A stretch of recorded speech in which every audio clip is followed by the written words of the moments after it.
Hey everybody, welcome back to Cedar Creek Homestead. My name is Josie and I'm so glad that y'all have stopped by to spend a little bit of time with me.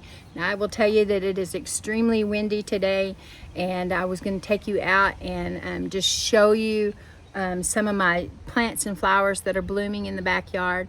Our pastor's grandson made it out and he spent the afternoon here mowing and weed eating and getting stuff taken care of, and it looks really good as a starting point. I have a lot to do to reclaim a lot of things that I have let go since Howie passed away, and I feel the need to get out and be in my flower beds in my garden and spend some time pondering and thinking, and it'll be a good thing for me. Not only exercise, but time to just quiet myself and quiet my spirit and just do what I can to enjoy being out in nature and enjoying what the Lord has done. Now, I will tell you that he worked so hard on the yard yesterday, and I appreciate him so much for that. And also, yesterday was a little bit of a sad day. If you are on my private Facebook page, you already know this. But I lost Foxy yesterday, my little red dog, and he just went to sleep, and I don't know. Now I will say that he's 8 years old, or he was 8 years old, so he was slowing down a lot. Now, if he wanted to chase a cow, he would still get right out there and give it his all. But as soon as that was over, he was laying back down and resting, and really not getting up and running with Sadie and playing. He wasn't interested in any of that. He was still eating and still drinking, and but he had an injury. He's had several things happen to him. He's been a lucky dog.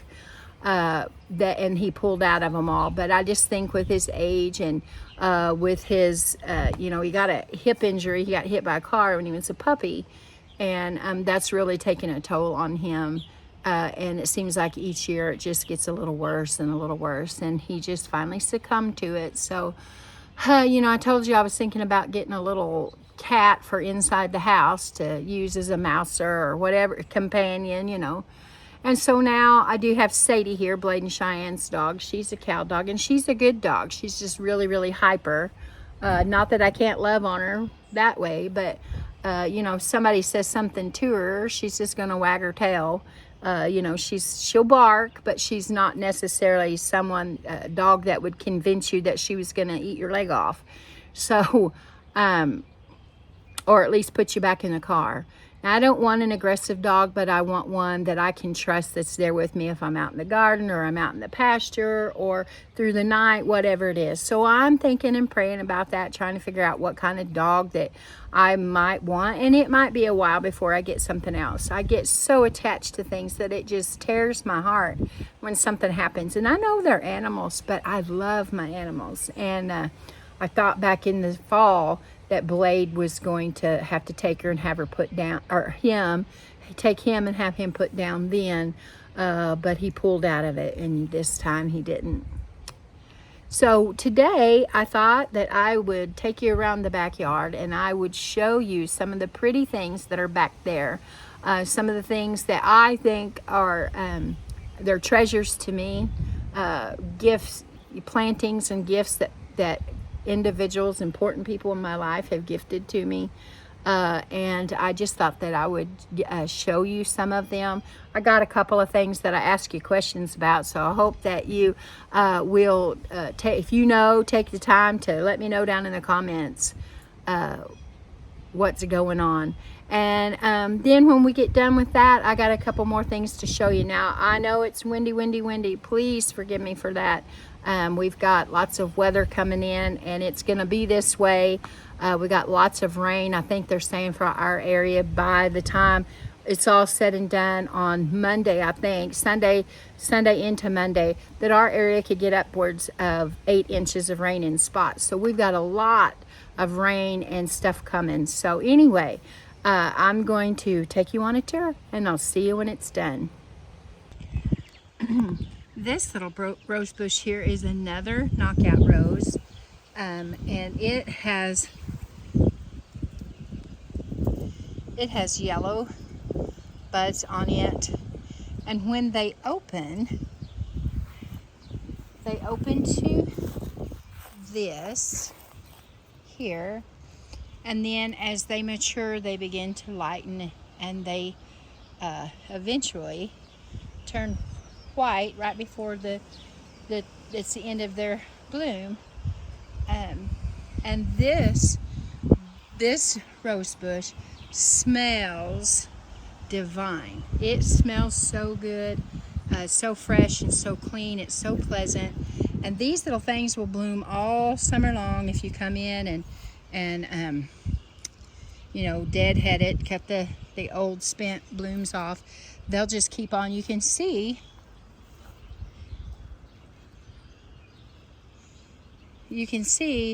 that there is just blooms all over this little thing. It's taller than I am. Of course, I'm not that tall. I'm 5'4", but this is taller than I am. It's a beautiful bush, and I am looking forward to this all summer long. It's so wonderful to be out here. You can sit on the back porch and drink coffee in the morning, or snap peas, shell peas and snap beans, or whatever it is that you're doing, and this little rose bush is a treat. This is one of my crabapple trees, and I love the dark purpley colors of the leaves all summer long into the fall. Has these little pink buds on it. I have 2 of these, but a long time back Howie's rabbits got out, and he thought it would be fun just to let them play around in the backyard as backyard pets. I don't know what he was thinking, but they ate around the bottom of the trunk of the tree and just about killed it out. And now it's a bush instead of a tree. It's like the top of the tree is down on the ground as a bush. And I haven't really figured out how to trim it back and make it into a tree again, but it's really pretty as a bush as well, so I'm not too upset and worried about it. This is a little plum tree that I worked with last year, thinking that maybe I could save it.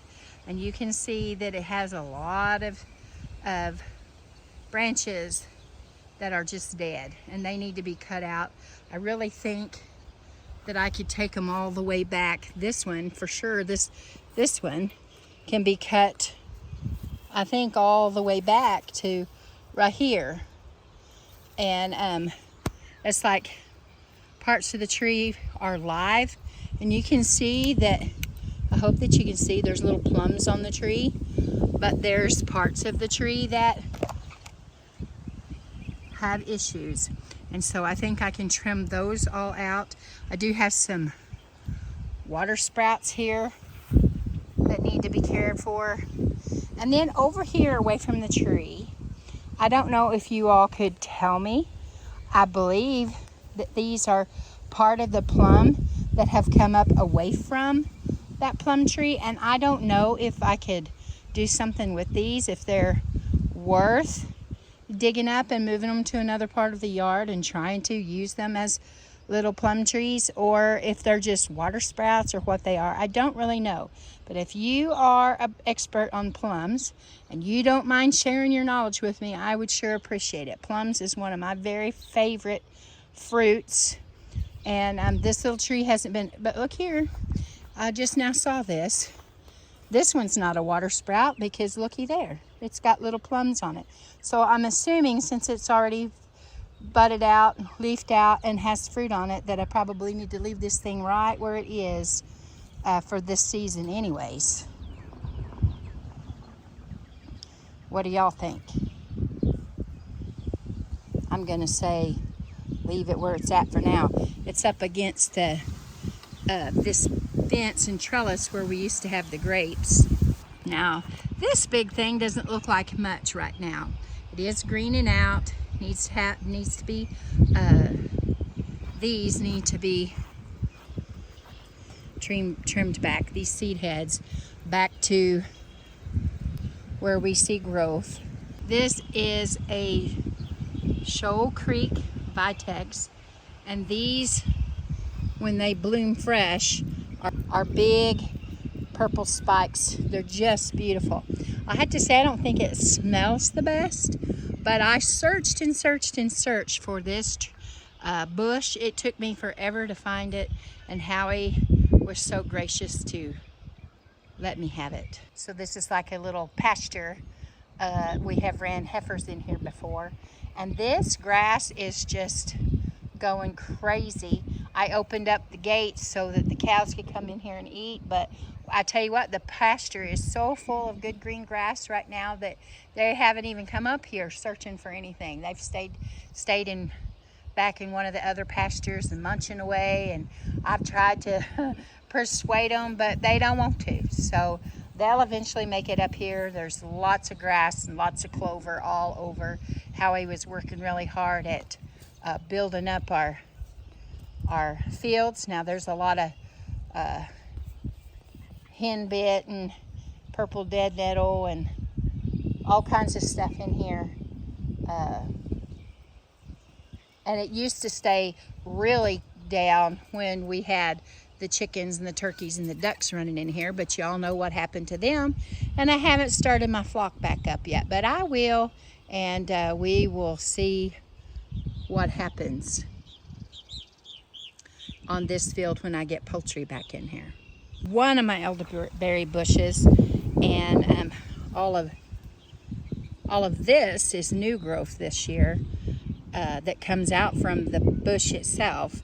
And the other side, the other elderberry bush is just as bushy, but I didn't get out here quite fast enough yesterday to tell our pastor's grandson that this was the elderberry and not just weeds. So the other bush did get some hacking done on it, but it's okay. It'll bounce back, and I'd rather have that than to not have my yard back in shape and weed eat it. This is this one that got a haircut yesterday, but you can tell it still has a lot of growth on it. This is the new stuff here that's out away from the plant. He just gave it a little bit of a haircut and a trim, but you know what? It will bounce back, and it'll be just fine.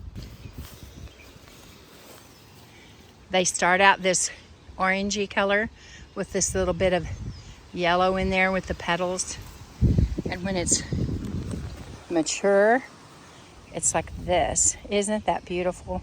I just love these old-fashioned roses and all the different flowers like that, cottage garden. I'm going to paint these green. I've already got the paint in the shop. I'm going to paint them a green color, and then I want to show you what I was going to do, but it's not going to work out.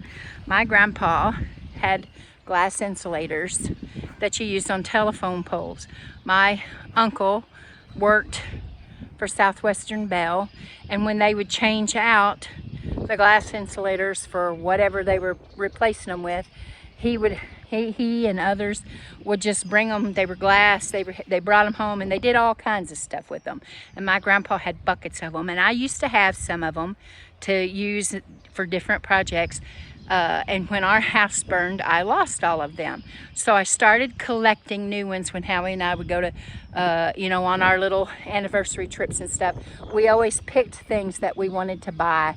And one of the things that he always got was salt and pepper sets.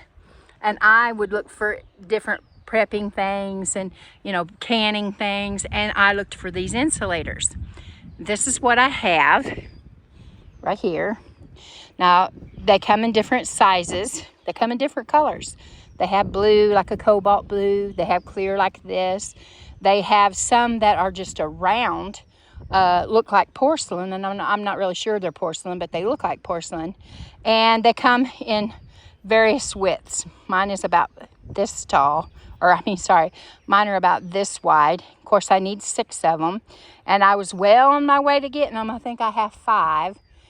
And what I wanted to do with them, you may think I'm crazy, but these end caps on these pipes on my clothesline, Howie had some ends and I cannot find them. I don't know where they're at, but we have a problem with red wasp getting everywhere them stinking things can get, and they are mean and aggressive, and I don't want them in the end of my clothesline poles, and I don't want them, you know, buzzing around trying to sting us when we're hanging out clothes. And so I thought that it would be really cute to put these glass insulators on the end.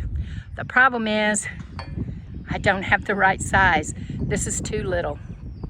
So I got to start my search all over again, and I can come up with something to do with these, I guarantee you.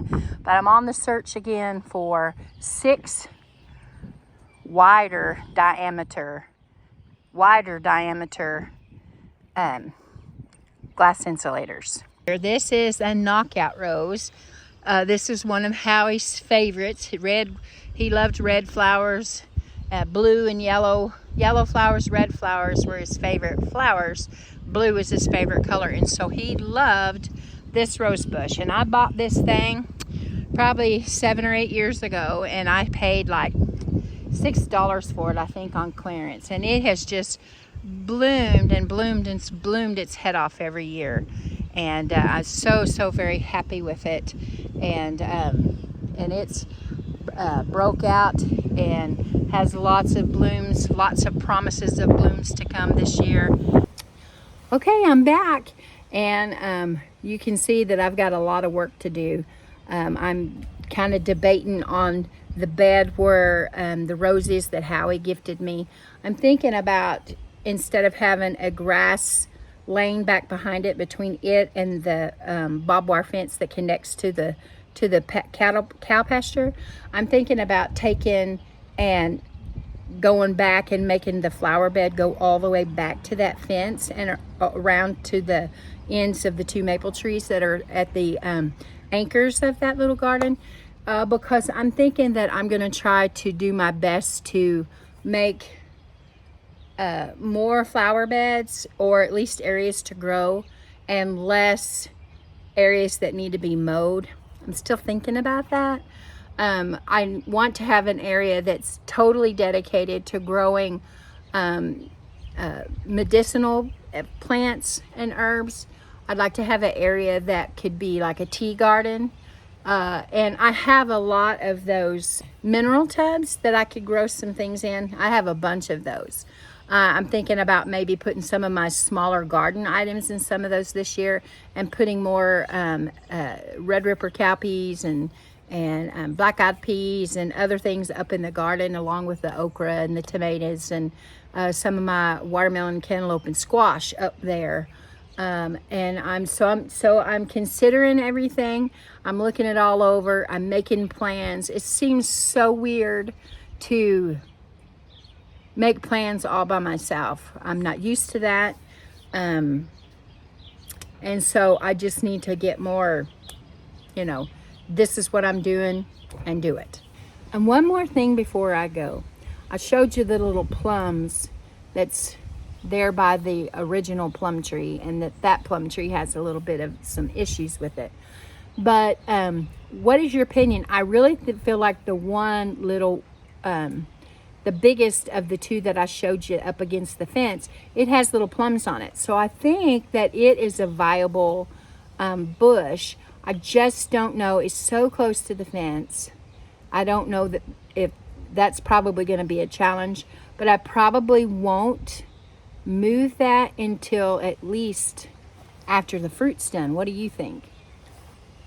If you have an opinion, if you know anything about fruit trees, I don't really know about what to do when they're like that. I've always just got my trees and brought them home and planted them. I've never really had one come up beside the other one and actually put fruit on it. So from windy Cedar Creek, I'm gonna wrap this up. You guys can tell my face is red from being out there. It doesn't take me long out in the sun, and I get all red. But anyway, I am gonna get off here, get this edited for y'all. Tomorrow and Saturday I will be baking and making things for church Easter dinner on Sunday. That's where I will be spending my Easter. And it sounds like it's going to be a rainy Easter. But if y'all want to come back and get you a glass of tea or a cup of coffee and we'll cook something together tomorrow and on Saturday. So I am going to stop right here and tell you that I love you. I really do. Keep looking well to the ways of your household. And until next time, we're gone.